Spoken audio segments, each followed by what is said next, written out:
អ្នកទាំងគ្នាហើយសម្រាប់ចំណុចទី4គឺពិសេសជាងគេនៅក្នុងការនឹងតែម្ដងអ្នកទាំងគ្នាដែលមានឈ្មោះថា Audio and Video Translation ដោយក្នុងកម្មវិធីនេះយើងអាចប្រើសម្រាប់ call video និង voice call ទៅកាន់ដៃគូរបស់អ្នកទាំងគ្នាម្ខាងទៀតបានពីចម្ងាយតែម្ដងសួស្តីអ្នកទាំងគ្នាតើអ្នកទាំងគ្នាធ្លាប់ឃើញឬជួបបញ្ហាបែបនេះឬអត់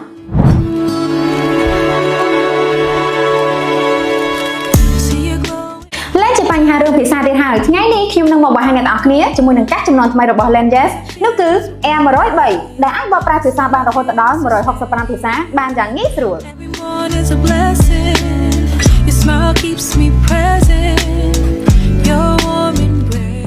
អញ្ចឹងយើងមកដឹងអំពីរបៀបប្រើការនេះទាំងអស់គ្នាជាដំបូងអ្នកនរគ្នាគ្រាន់តែប្រើប្រាស់ជាប់ជាមួយនឹងទូរស័ព្ទទៅបានអ្នកនរគ្នាប៉ុន្តែដើម្បីជាប់បានតើអ្នកនរគ្នាត្រូវធ្វើមួយខ្លះទៅអញ្ចឹងជាដំបូងអ្នកនរគ្នាអាចចូល download ទៅក្នុង app ទូរស័ព្ទរបស់អ្នកនរគ្នាដែលមានទាំង iOS មានទាំង Android អ្នកនរគ្នាអញ្ចឹងខ្ញុំប្រើ iOS អញ្ចឹងខ្ញុំចូលទៅក្នុង App Store ហើយចុចទៅលើពាក្យថា App Earjoy Intelligence ហើយអ្នកនរគ្នាអាច download បានដោយឥតគិតថ្លៃតែម្ដងអញ្ចឹងខ្ញុំ download ហើយបន្ទាប់មកអ្នកនរគ្នាគ្រាន់តែចូលទៅក្នុង App Earjoy Intelligence មកហើយកុំភ្លេចបើកគម្របកាសផងអ្នកនរគ្នាហើយអ្នកទាំងគ្នាចុចភ្ជាប់វាមកណាហើយនៅលើផ្ទាំងនេះគឺមាន4មុខងារផ្សេងៗអ្នកទាំងគ្នាមាន Home Translate ជាមួយ Sleep និង Mind ប៉ុន្តែថ្ងៃហ្នឹងខ្ញុំចង់ផ្ដោតសំខាន់ទៅលើមុខងារការបកប្រែអញ្ចឹងខ្ញុំចូលទៅក្នុង Translate នេះអ្នកទាំងគ្នាហើយមានមុខងារច្រើនមែនតើប៉ុន្តែឥឡូវនេះខ្ញុំសូមបង្ហាញជាមួយនឹងមុខងារ AI សិនដល់មុខងារ AI នេះអ្នកទាំងគ្នាអាចសួរសំណួរទៅកាន់ AI បានបន្ទាប់មកយើងចូលទៅមុខងារ Translate ដែលជាការបកប្រែហ្នឹងអ្នកទាំងគ្នាមាន7ចំណុចសំខាន់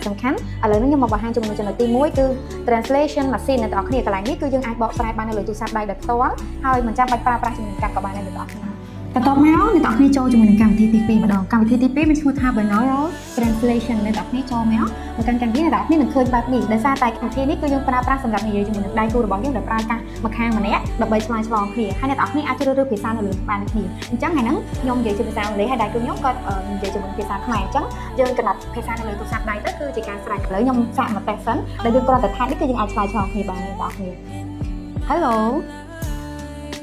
Hi How are youបាទសួស្តីខ្ញុំសុខសប្បាយធម្មតាយ៉ាអ្នកនរគ្នាអញ្ចឹងគឺលយមែនតើគ្រាន់តែអ្នកនរគ្នាចុចបែបនេះឆ្លើយឆ្លងគ្នាស្ដាប់គ្នាបានហ្មងអញ្ចឹងខ្ញុំនិយាយជាភាសាអង់គ្លេសអញ្ចឹងទៅហើយនៅលើទូរស័ព្ទនេះគឺយើងអាចបកប្រែជាភាសាខ្មែរហើយគាត់អាចស្ដាប់បានហើយនៅពេលដែលគាត់និយាយមកវិញគឺអញ្ចឹងជាភាសាអង់គ្លេសមកវិញគឺលយមែនតើអ្នកនរគ្នាបន្ទាប់មកយើងចូលទៅនឹងកម្មវិធីទី3ដែលមានឈ្មោះថា Free Talk ដោយកម្មវិធីនេះអ្នកនរគ្នាអាចនិយាយឆ្លើយឆ្លងជាមួយដៃគូអ្នកនរគ្នាបានដោយមិនចាំបាច់ click ទៅលើកាសនេះទេគឺយើងនិយាយឆ្លងឆ្លើយគ្នាបានដោយសេរីតែម្ដងអ្នកនរគ្នាអាចជ្រើសរើសភាសាបានដូចគ្នាអញ្ចឹងឥឡូវខ្ញុំសាកនិយាយ Hello where are you from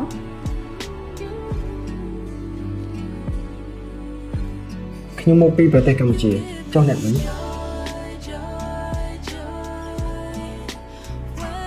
អញ្ចឹងអ្នកនរគ្នាដូចតែឃើញអញ្ចឹងគឺល្អមែនតើនៅពេលដែលយើងនិយាយឆ្លើយឆ្លងគ្នាហើយគឺ translate ឲ្យយើងបានងាយស្រួលតែម្ដងអញ្ចឹងមិនខ្ញុំភ័យទេអ្នកទាំងគ្នាហើយសម្រាប់ចំណុចទី4គឺពិសេសជាងគេនៅក្នុងការនឹងតែម្ដងអ្នកទាំងគ្នាដែលមានឈ្មោះថា Audio and Video Translation ដោយក្នុងកម្មវិធីនេះយើងអាចប្រើសម្រាប់ call video និង voice call ទៅកាន់ដៃគូរបស់អ្នកទាំងគ្នាម្ខាងទៀតបានពីចម្ងាយតែម្ដងហើយនឹងអាចកំណត់ភាសាបានថែមទៀតផងឲ្យតែអ្នកទាំងគ្នាដឹងថាដៃគូរបស់អ្នកទាំងគ្នាប្រើប្រាស់ភាសាមួយនេះជាគោលអញ្ចឹងយើងអាចប្រើប្រាស់បានតែម្ដងយ៉ាងងាយស្រួលអ្នកទាំងគ្នាហើយសម្រាប់កម្មវិធីនេះយើងអាចប្រើបានជាមួយនឹង app មានដូចជា Telegram និង Messenger និង app ផ្សេងៗជាច្រើនទៀតហើយ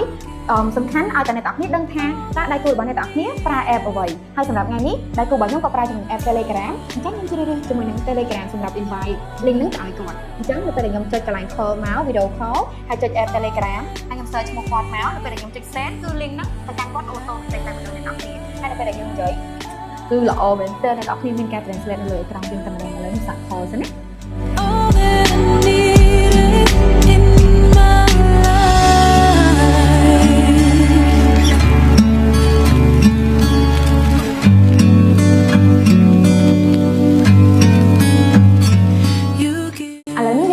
ជាមួយនឹង voice call ម្ដងកន្លែង voice call នេះយើងចុច invite friend ដូចជាមួយនឹង video call ដែរយើងចូលទៅក្នុង app Telegram មកហើយចុចឈ្មោះគាត់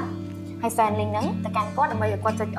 ទទួលហើយយើងអាចឆ្លងឆ្លើយគ្នាបានតាម voice call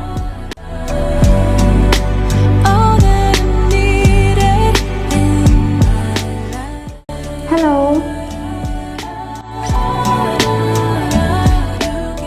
I miss you